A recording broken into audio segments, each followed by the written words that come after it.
হাঁসের ডিমের ঝোল বানাবো। ডিম আর আলু নুন দিয়ে সেদ্ধ করে নিয়েছি। সেদ্ধ হয়ে গেলে ডিম আর আলুটা আলাদা করে নেব। ডিমটা কেচে নেব, কড়াইতে তেল দিব, নুন আর হলুদ দিয়ে ডিমটা ভেজে নেব। ভাজা হয়ে গেলে ডিমটা তুলে নেব। ওই তেলেই পেঁয়াজ বেরেস্তা করে নেব, ভাজা পেঁয়াজ আর দারচিনি এলাচ বেটে নেব। ওই তেলেই গোটা জিরে, পেঁয়াজ, লঙ্কা ভেজে নেব। সেদ্ধ করে আলুটা ভেজে দিয়ে দেব।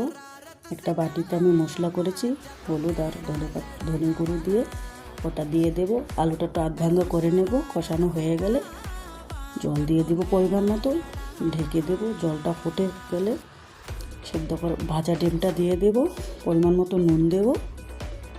ঢাকনা তুলে নিয়েছি, সেদ্ধ হয়ে গিয়েছে। যে মশলাটা করেছি আমি শিলপাটায় বেটে, সেই মশলাটা দিয়ে দেব। একটু জিরের গুঁড়ো দেব, ধনেপাতা দেব।